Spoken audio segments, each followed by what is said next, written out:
জীবনটা তেজপাতা একদম, শুধু রুটি বানানো শিখাইতে শিখাইতে কি বলবো আর। যে সবাই মনে হয় পৃথিবীতে বাংলাদেশে বড়লোক হয়ে গেছে, এই রুটি বানাইতে কেউ আর পারে না। আর আমাদের ডায়াবেটিস বেড়েই চলেছে, আর আমাদের রুটি খাওয়ার মানে পন্থাও বেড়ে যাচ্ছে। শুধু রুটি খেতে হয়, রুটি খেতে হয়। আর একটা খালাকে রুটি শিখাইতে শিখাইতে জানটা বেড়ে যায়, একদম জীবনটা তেজপাতা হয়ে যায়। যাই হোক, খালাকে রুটি বানানো শিখাইতে শিখাইতে কিন্তু চলে আসছে বাজার। বাজার নিয়ে আসছে, অনেক বাজার নিয়ে আসছে আজকে, যেটা মানে ওদের যেটা টাইম টেবিল নাই, যখন মনে চায় তখন বাইরে গেলে বাজার, বাইরে গেলে বাজার, একটা কোনো নিয়ম শৃঙ্খলা নাই কোনো কিছুতেই। যখন মানে সময় আছে না যে এই সময়টা এই কাজটা করা হবে, ওই সময়টা কাজটা হবে, এইটা না, যে যখন বাইরে গেল মনে ধরলো নিয়ে আসলো। এই তো আজকে কোনো বাজার করার কথা না, যেহেতু এটা একটা রান্না করবো সিদ্ধান্ত নিয়ে রেখেছিলাম। তা যাই হোক, বাজার গেছে নিয়ে আসছে, ভালোই কাজে লাগবে। আর কী হচ্ছে, আজকে নিয়ে আসছে ওই যে কী বলে পোলট্রি মুরগি, আর কি লেয়ার মুরগি। আমার মোহিতের জনের ওদের এত পছন্দ হয় কী বলবো। আর লেয়ার মুরগি ওদের প্রতি মাসে 2 বা 3 বার খেতে হবে। নিয়ে আসছে জাম, নিয়ে আসছে লিচু, নিয়ে আসছে তালের কী বলে শ্বাস, সে তালের শ্বাসটা কিন্তু ইদানিং একটু শক্ত হয়ে গেছে, খেলে কিন্তু পেট ব্যথা করে। আর এটা এখন আমি বলছি যে আনানো দরকার না, এটা কী বলে যে এটা এখন আর খাওয়া যাবে না। যখন প্রথম তখন কিন্তু খেতে অনেক বেশি ভালো লাগে। এই তো দুটো আমি নামিয়ে দিয়েছি, কিন্তু আমি আজকে স্ট্রেট বলে দিয়েছি কোনো মুরগি টুরগি আমি আজকে একদম কাটতে পারবো না, মুরগি কাটা আমার পক্ষে সম্ভব না। তারপর কী করেছে রুথি আর রুথির শ্বশুর বউ মিলে কেটেছে। আমি না ভিডিও করতাম, কিন্তু ভিডিও করতে গিয়ে যে দেখে শ্বশুর মশাইয়ের গায়ের মধ্যে কোনো কাপড় নাই, একদম একদম খালি গায়ে। তা সুতরাং ওইভাবে তো ভিডিও আর করা যায় না। তো ওই সাইড দিয়ে মুড়ি কাটতেছে, ওই পাশ দিয়ে আমি চলে আসছি লিচু খাওয়ার জন্য। আর জাম নিয়ে আসছে অনেকগুলি জাম, তো এর মধ্যেই আনা প্রায় 7 কেজি 8 কেজি জাম খাওয়া হয়ে গেছে। আর যাই হোক, মুহিতে জাম মানে খুব সস্তায়, 180 পিঠে বাগ থেকে আনে। আর আমাদের এখান থেকে আনছে, কচুঘাট থেকে আনছে 80 কেজি। যাই হোক, 2 কেজি এখান রাতে খাওয়া আসে, আধা ঘন্টা পরে আবার 2 কেজি নিয়ে আসছে মুহিতে, আবার আবার রাতে আবার এখান থেকে আবার আমার হাজব্যান্ডও নিয়ে আসছে আবার 2 কেজি। যাই হোক, সব কিছু মিলিয়ে টিলে কিন্তু অনেক ফল ফ্রুট হয়ে গেছে। বাজার রান্না বাড়া তো চলছে টুকটাক, সব কিছু তো ভিডিও করা যায় না। আরও অনেক রান্না ছিল, একদিনে 4টা 5টা আইটেম রান্না করা হয়। কিছু রাতে খাওয়া হয়, কিছু দিনে পরের দিন খাওয়া হয়, এইভাবে। আর সবসময় একটা কথাই বলি, এক একজনের এক একটা চয়েস, এক এক ধরনের খাবার ঘরের মধ্যে। 8জন মানুষের 8 রকম খাবার। তো যাই হোক, আম দৌড়েতে হলো, দৌড়েতে এসে আম ধরেছি। এটা কী করেছি আমি, যে মশলার জন্য যে মুড়ি মাখিয়েছিলাম, সেই মশলার জন্য যে মুড়ি মাখানোর জন্য যে মশলা মাখিয়ে বানিয়েছিলাম, সেই মশলা দিয়ে আজকে আমি আচারটা বানিয়েছি। কারণ এত মশলা আমার রেডি ছিল না, যার জন্য আমি কি করছি, এই মশলাটার মধ্যে সব ছিল, যত ধরনের মশলা সব দিয়ে তো মুড়ির মশলাটা বানানো হয়, তো ওইটা দিয়ে একদম সয়াবিন তেল দিয়ে, ওইটা কিন্তু সরিষা তেল দিয়ে করা ছিল, দিয়ে আমি আচারটা বানিয়ে নিয়েছি আমার জন্য। অনেক অনেক অনেক তা মিথিলা কিন্তু অনেক আচার বানিয়েছে, শেষও বা মিথিলার আচার শেষ। তারপরে রুথিও বানাবে বলতেছে, রুথিও আমটা মানা হচ্ছে, এটা ভিডিও আজকে দেই নাই। আর আমারটা যাই 1 বয়ম, আমার 2 বয়ম হয়েছে, 2 বয়ম আচার। এটা মানে আমার ঘরের জন্য মোটামুটি আচারের যত বোতল সব খালি করে দিয়েছি, এখন আর বেশি আচার নাই। আর এই সব রেডি করেছি, কী করছি আমি এখন, প্রত্যেকটা তরকারিতে আমি এখন আচার খাই, প্রতিটা তরকারিতে, তা না হলে আমি খেতে পারি না। লুকিয়ে লুকিয়ে আচার দিই, আর কেউ বুঝতে পারে না। আর আচার দিয়ে তরকারিটা স্বাদ একটু বেশিই হয়। আর জাম মাখা, মিথিলা জাম মেখে দিয়েছে, আমি রিল্যাক্সে বসে লিচু আর জাম, যেই লিচু খাবেন না কেন, প্রথমে আগে মুখটা দেখবেন। আলহামদুলিল্লাহ একদিন একটা লিচুতে পেয়েছি, আর কোনো পোক আমি পাই নাই। তো আমি কিন্তু প্রথমেই নিয়ে বসছি, এখন বললাম যদি সবগুলি লিচু কেটে তুমি করো, বাটি 3টা নিয়ে আসো, 3টা ভাগ হবে। আর খালা ড্রাইভারের ভাগ হয় আমার কাছ থেকে। যাক, আমি কটা বেশি নিয়ে নিই। যাইতে জারিয়া আর ওর চাচা মিলে লিচু কাটতেছে, আর আমি এদিক জামের ভর্তা খাচ্ছি, আর আমি লিচু খাচ্ছি। লিচু আগে নিয়ে নিয়েছি, আর রান্নার দায়িত্ব দিয়ে দিচ্ছি মিথিলা রুথির উপরে। আর মাঝে মধ্যে আমি যা নাড়াটা দিই, আমি দেখাই দিই। আসলে ওরা রিস্ক নেয় না, আর যেটা রিস্ক নিয়ে করে আলহামদুলিল্লাহ অনেক ভালো হয়। তারপর না আমার মনে একটা খুঁতখুতি থাকে সবসময়, এটা কি হবে, এটা হবে। এই খুঁতখুতি যে কবে যাবে আমার আল্লাহই জানে। এই খুঁতখুতির জন্যই আমি রান্নাঘরে কুটকুটো পড়ে থাকি। তো যাই হোক, এই দেখেন কত সুন্দর কেটেছে মুরগিটা। তারপরে যাই যাই হোক একটা কাটতে পারে নাই, ও জীবনে কোনদিন কাটে নাই, আর আমি চিন্তাও করতে পারি নাই যে এই মুরগিটা ও কাটতে পারবে। হ্যাঁ, আমি কখনও চিন্তা করি নাই যে এই মুরগিটা ও এটা ও কাটতে পারবে। যাই হোক ওই পাশ দিয়ে কিন্তু আমি আবার এই যে আচারটা, ওই যে আরেকটা আচার যে বানিয়েছি আমি, আমার ওই আচারটা বসিয়ে দিয়েছি। এটা হচ্ছে শুধু মিষ্টি আচার হবে, এটা কোনো কোনো কাশ্মীরি না, এটা মিষ্টি আচার, একটু ভিন্ন প্রসেসে। এটা রেসিপি পেয়েছিলাম আমি দিল্লির এক মহিলার কাছ থেকে পেয়েছিলাম এটা। তো এটা ওটা হচ্ছিলাম গুঁড়ি গুঁড়ি করে, আর একটা বড় বড় করে, মানে মুরব্বার মতো হয়ে গেছে কিছুটা, খেতে দারুণ হয়েছে। তো এই যে বলেছিলাম না, রান্না বাড়া কিন্তু আমার ঘরে কোনো টাইম টেবিল নাই, কোনো ধরা বাঁধার নিয়ম নাই, যখন যা চলে চলছে। আর এই জন্য আমি এত জোরে চিৎকার করি। আমার ছোটো ছেলে বলে, আম্মা তুমি আমার চিৎকার কেন করো? আমি কেন চিৎকার করবো না, দেখো কী অবস্থা। তা যাই হোক, লাউ শাকটা ভালো হতো, ওইটা অবশ্য আমার জন্যই এনেছে। লাউ শাকটা আগে ভালো করে সিদ্ধ করে নিয়েছি বেগুন আর আলু দিয়ে, আর এখন এই শাকটা এত খারাপ, সিদ্ধ হয় না সহজে। তারপরে আমি পেঁয়াজ, কাঁচামরিচ, চিংড়ি মাছ দিয়ে অল্প একটু হলুদ দিয়ে হালকা একটু ভেজে নেব, ভেজে নিয়ে সিদ্ধ করা শাকটা দিয়ে দিব। আর সিদ্ধ করা শাকের মধ্যে ছিল একটু রসুনের পেস্ট, একটু হলুদ, একটু মরিচ, একটু ধনিয়ার গুঁড়া, এই দিয়ে এটা সিদ্ধ করেছি। সিদ্ধ হওয়ার পরে এরপরে মানে এই পাশে মানে বসে দিয়ে চিংড়ি মাছের উপর দিয়ে দিয়েছি। এটা হলে আমার আর কিছু লাগে না, এটা হলে আমার দারুণ লাগে, খুবই ভালো লাগে এটা। আর আমার এই শাক যেহেতু খাওয়ার পারমিশন পেয়েছে হাজব্যান্ডের কাছে, তা এখন তো তাকে ডাক্তার বলছে শাক খাইতে, এখন সবার জন্য শাক খাওয়া হালাল হয়েছে। এতদিন কিন্তু শাক খাওয়া সবার জন্য হারাম ছিল। তো যাই হোক, ডাক্তার বলছে শাক কেন খাবেন না, শাক তো খেতে হবে। আমাকে বলছে শাক আপনিও খাবেন। এই তো দেখেন কতটা লোভনীয় হয়েছে, আর কতটা যে মজা হয়েছিল। এই শাকটুকু আমি একা একা বসে বসে খেয়ে নিয়েছিলাম এক ফাঁকে, তো ওই সব রান্নার ফাঁকে ফাঁকে দিই।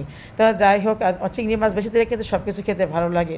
তো যাই হোক, রান্না বাড়ার ফাঁকে ফাঁকে কিন্তু আবার ওই সব আর তিনটা চুলার জালে দিয়েছে, তিন চুলায় রান্না হচ্ছে, ইন্ডাকশনও রান্না হচ্ছে। তা এটা হচ্ছে একটা লাউ পাতা দিয়ে, লাউ শাকটা আছে কয়েকটা পাতা দিয়ে, এটা আমি এবার ভিতরে ডিম দিয়ে এটা পুর দিয়েছি। এটা ভিডিওটা পরে দিব, এটা আমি মাত্র ভাজতেছি, এটা দিলাম। এটা এত মজা হয়েছিল, ভিতরে ডিম আর হচ্ছে ডাল বেটে, ডাল পাতা মানে পাল্লায় ইয়েতে ডাল দিয়েছি, তারপর বেসনের কোট দিয়ে ডুবিয়ে ভেজে নিয়েছি। অনেক মজা হয়েছিল, একদম কি বলবো। এটা কিন্তু আমি আরেকবার বানিয়েছিলাম, আর এইবার আজকে বানাচ্ছি এটা। তো এই টুকটাক এই কাজগুলি আগে থেকে গুছিয়ে রাখি আমি। যেমন শাকটা আগের দিন রাতেই আমি শাকটা বেছে টেছে ঠিক করে রেখেছিলাম, এবং ডাল বেটে রেখেছিলাম। আর এটার ভিতরে কিন্তু কাঁচামরিচের পেঁয়াজও দিয়েছি, সাথে ডিম মামলেট দিয়েছি। ডিম মামলেট করে 4 ভাগ করে এক একটা ভিতর দিয়ে দিয়েছি, আর কাঁচামরিচের দিয়ে পেঁয়াজ দিয়ে দিয়েছি। খেতে অসম্ভব ভালো লেগেছিলো আমার কাছে, আমার হাজব্যান্ডের কাছে ভালো লেগেছে। আর এটা হচ্ছে সোয়াবিনের খিচুড়িটা আজকে খাচ্ছি, কারণ সোয়াবিন খিচুড়ি খুবই ভালো লাগে। আর এখানে অনেকগুলি খিচুড়ি রান্না করেছি, কুরমার মাংস, নর্মাল মাংস, সয়াবিন, তারপরে হচ্ছে আলু, সব কিছু আগে কষিয়ে নিচ্ছি। আগে কিন্তু কষিয়েছি কুরমার মাংসটা আর হচ্ছে আলু, এই তিনটা ভালো মতো কষিয়ে যখন সিদ্ধ হয়ে গিয়েছে, তখন দিয়েছি ভিজিয়ে রাখা যে সয়াবিন দিয়ে পেঁয়াজ, কাঁচামরিচ, আর এই যে আচার। এইভাবে আচার খেলে বয়ম আচার, বিশ্বাস করবেন না, আমার এই পর্যন্ত প্রায় এই 3 মাসের মধ্যে মানে 7-8 বয়ম আচার আমার খাওয়া হয়ে গিয়েছে, মানে এটাতে জলপাই। এই জন্য আচার আমার সব ঘরে একদম আচার খালি, কোনো আচার নাই। তাই এখন তো ওই 2 বয়ম, আর এই তো মিষ্টি আচার হাতে হাতে নিয়ে সবাই খায়, এটা দেখেন কিন্তু আর করি না, কি বলে ওই যে ওই মানে ফ্রোজেন করি না, ওটা এমনি হাতে হাতে খাওয়া হয়ে যায়, টেবিলের উপরেই থাকে, যার যখন ভালো লাগে খেয়ে নেয়। তাই মিথিলা বানিয়েছিল প্রায় 40টা আমের, ও সবাইকে দিয়েছে, ওর রুথের আম্মাকে দিয়েছে, ওর বোনকে দিয়েছে, ওর আম্মাকে দিয়েছে। ওর আম্মাও তো অনেক আচার পাঠিয়েছে, সেটাও কিন্তু আমরা খাই। তো এখন কিন্তু পোলাওয়ার চাল, তারপরে ডাল, তারপর সাথে আবার কাটারি ভোগ চাল, এসব কিছু মিলে খিচুড়ি বসিয়ে দিয়েছি, একদম উল্টাপাল্টা করে। আর এত ঝরঝরে এত মজা হয়েছিল খিচুড়িটা। কুরমার মাংস হলে তো জাবির কখনো খিচুড়ি খায় না, কিন্তু আজকে এই খিচুড়িটা ওর জন্য ভাত নিয়েছিল। জাবির জন্য তো মাংস আলাদা ভুনা করা আছে, জারিয়ার জন্য, জারিয়া কিন্তু খাবে না, জারিয়ার জন্য মুরগি রোস্ট করা আছে। তাই এটা আমি করেছি, কি বলে, জাবির কিন্তু ওর মা নিয়েছে ধরো দিয়ে গরুর মাংস দিয়ে ভাত, কিন্তু জাবির বলতেছে খিচুড়ি, আমি খিচুড়ি খাবো, খিচুড়ি। তা যাই হোক, মাশাল্লাহ, ওই দিন তো খেয়েছে, রাতেও খেয়েছে, আর একটু ছিল, ওইটা তারপর দিন বলছে সেটা খাবে, রেখে দিয়েছি যে তারপর দিনও সব খাবে। আর এই ভিডিওটা সাজিয়েছিলাম গতকাল আর সময় পাই নাই জানা পথে এই যে আজকে এটা আমি আপলোড দিয়ে দিচ্ছি, ছেড়ে দিচ্ছি। নাহলে ভিডিও না জমে থাকে অনেক, ভিডিও করা হয় কিন্তু আপলোড আর করা হয়, এটা এডিট করা হয় না। এডিট করতে গেলেই না সময় লেগে যায়, অনেক সময় খুঁজে পাওয়া যায় না।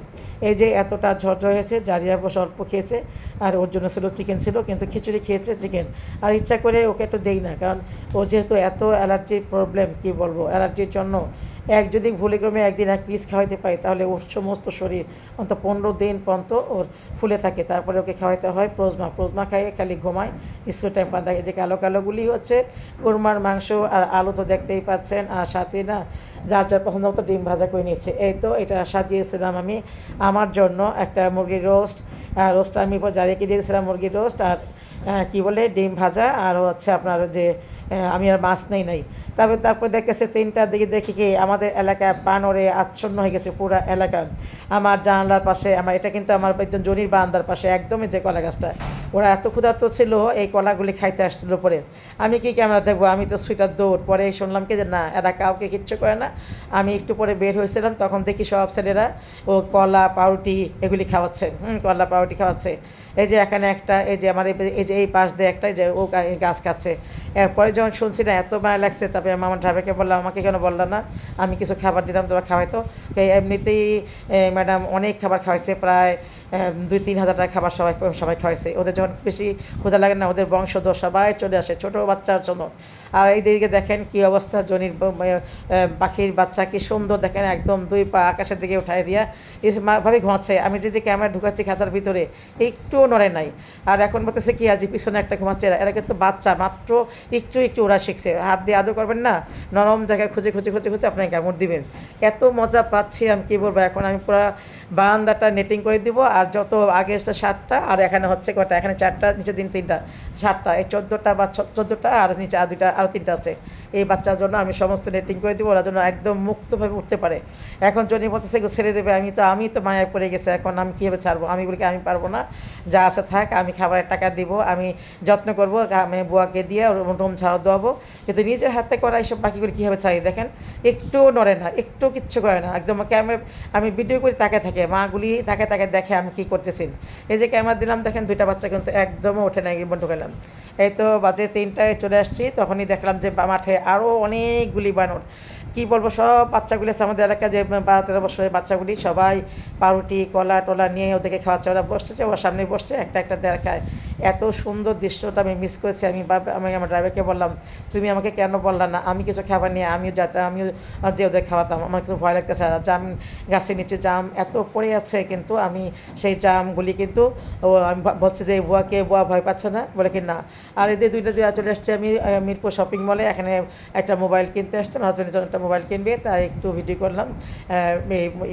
কী বলে, ওই যে মার্কেটটা মোবাইল দিলাম, ভালোই সাজিয়েছে এবং ভালো লাগছে। এই সেকশনে আরেকবার আসছিলাম। এই তো আসার সময় কিন্তু আমি আবার জাম নিয়ে আসছি, আর নিয়ে আসছি পেটিস। এই পেটিসগুলি এত মজা, কি বলবো।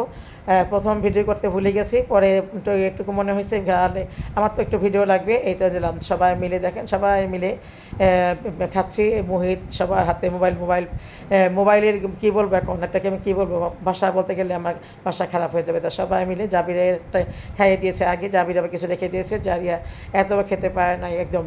তারপরে কিন্তু বিকালের দৃশ্য, বিকালে জারিয়া জাবির আমি গিয়েছিলাম ছাদে। একটু এত ঠান্ডা বাতাস, ঘরে থেকে মানে দম আটকা যায়, মনে হয় বিকেলে বাইরে গেলে মনে একটু ভালোই লাগে। তা জারিয়া জাবির কিন্তু একদম, এখন মাগরিবে আজান দিবে, জারিয়া জাবির কিন্তু একদম এত খুশি হয়েছে বুব্বার সাথে। আর জাবির একটু মুডে থাকে যে বুব্বা এখন আমাকে ভিডিও করবে। যাই হোক, সবাই মিলে একটা বেশ সুন্দর একটা বিকেল কাটিয়েছি, আর সারাদিন খুব আলহামদুলিল্লাহ ভালো ছিল সবাই।